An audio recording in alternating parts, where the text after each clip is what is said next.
ఇదిగో ఈరోజు బావగారును అక్క వచ్చారు. అక్క ఈ కాయ అనమాట. అక్కకి ఇష్టమని నాన్నగారు పెట్టిన మొక్క ఇది. కాయ ఇది ఎంత పెద్ద కాయ అయిందంటే చాలా పెద్ద కాయ అయింది. ఈ చెట్టు పెట్టిన తర్వాత ఇదే పెద్దది కాయ.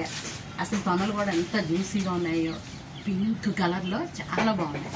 కోసినా కూడా మీరు చూద్దరు. కానీ ఇది కోసుకునే పద్ధతి కూడా ఒకసారి మీరు చూడండి.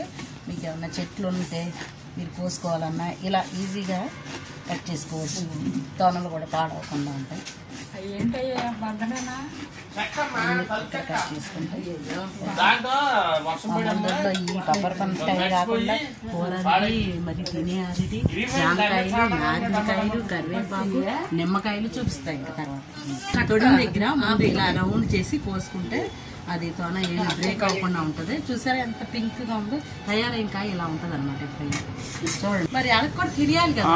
ఇది కోసే పద్ధతి ఇలా అన్నమాట.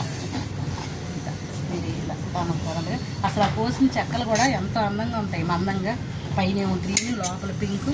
ఎంత బాగుందో చూసారు. అసలు కాంబినేషన్ చాలా బాగుంది.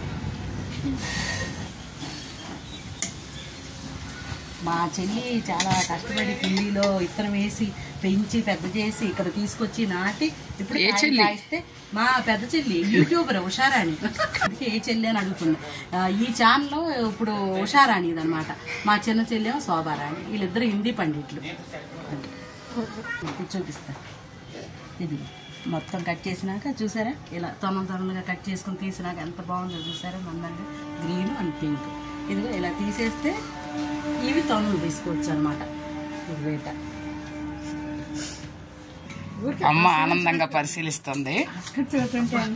చూసారా ఎంత బాగుందో. ఇదిగో ఇదిగో చూడండి ఇలా. అసలు ఈ కాయ ఉంటుంది జ్యూసీగా, ఎంత స్వీట్ గా ఉంటుందో అసలు.